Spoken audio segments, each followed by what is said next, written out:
Hinduism is so powerful in making you as humans.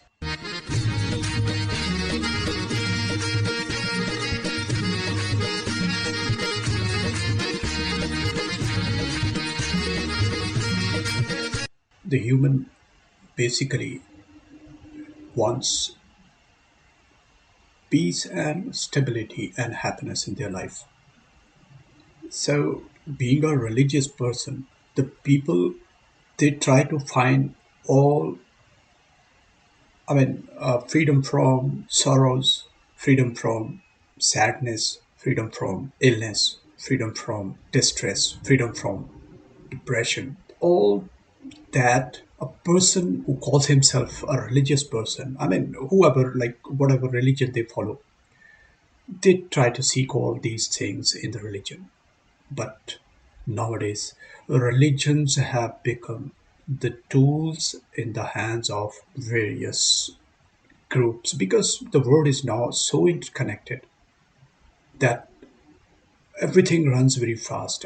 It reaches every corner of the world, every population of the world, every person of the world. People they try to reach out to the world, they try to communicate to the world, the whole world. But at the same time, the negative people also try to damage it. That has always been a part of the human society since the beginning of the human, or anywhere since the beginning of the earth. It has been a part of the living things that they try to, most of them will try to live a happier, freer, peaceful life. But some of them, they'll try to interrupt that peace, interrupt that uh, freedom. And for that, they do everything. But at the same time, positive things, though they are bigger in number, more in number, they're always harmed and they disrupt the quality of life of the people. That's how the nature is. And for that reason, Sanatan of today, Hindu Dharm of today, it evolved through all those stages and they learned and understood and researched actually all about the human behavior, the human nature, and its requirements for a peaceful 80 or 100 years life.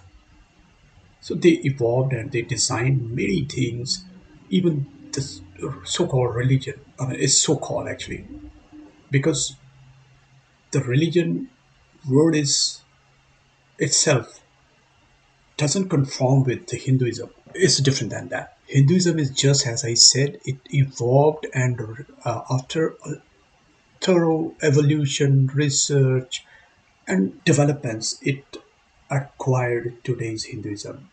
Though it also been, got started nowadays because of like as I said that so many like negativities going on around us. So that distorted this dharma as well, Hinduism as well. But still, there are many things which are there in our blood.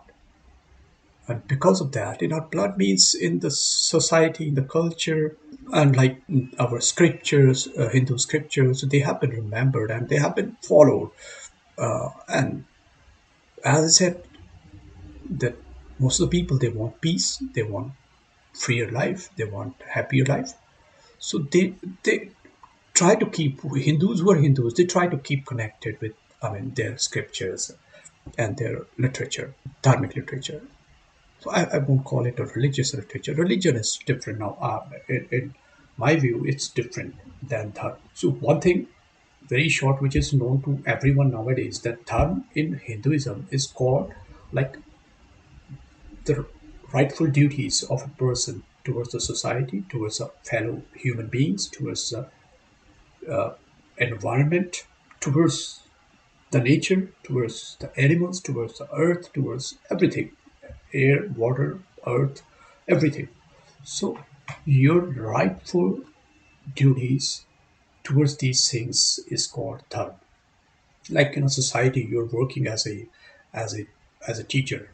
So your term, that's your term. You do it rightfully without doing any wrong. So that's your term. So term means you are self-disciplined and self-disciplined to act like a religious person, like a dharmic person. So dharmic is connected to some supernatural power. So you have a sense that if nobody is seeing you while doing your duty, it doesn't mean that no one is seeing you. Some supernatural power is seeing you, and that has got a different uh, perception in Hinduism. Supernatural is not supernatural, something like outside the universe, who is very powerful and even beyond your imagination, or even beyond whatever you have seen or you have experienced throughout your life.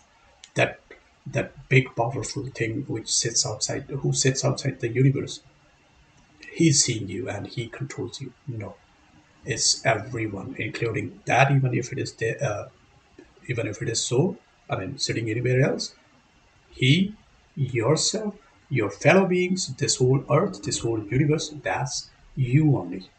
And all these things, if 10 people are seeing you, that becomes supernatural power.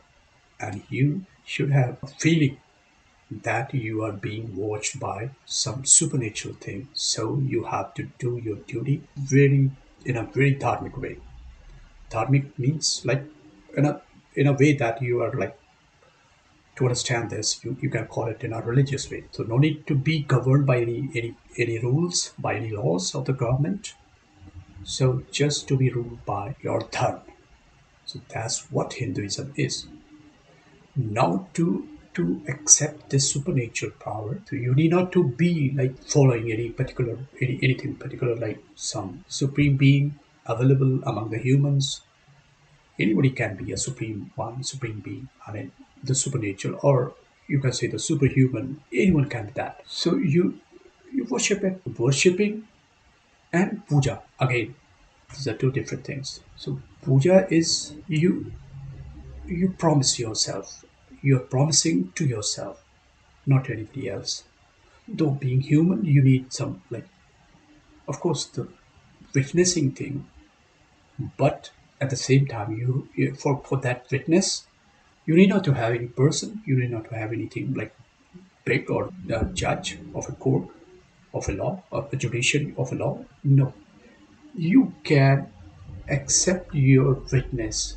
A stone in front of you, a tree in front of you, any image, any idol, anything. You can witness it as your, accept it as your witness, and then you take pledge and you become self-disciplined.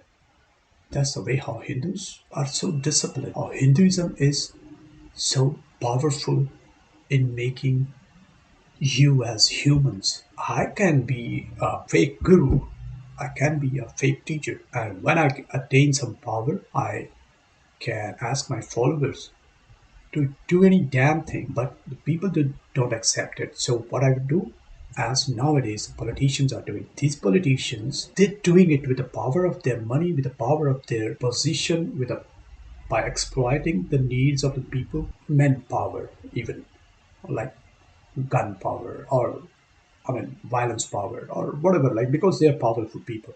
Powerful in the sense that they have money, they have a say in the system, like in the governments. They're the politicians actually, and they can do such kind of things which they want you to follow. So now this video, I found it on like internet, that a foreign couple is getting married as per Hindu rituals.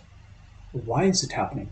Because Hindus don't have any kind of divorce after getting married once.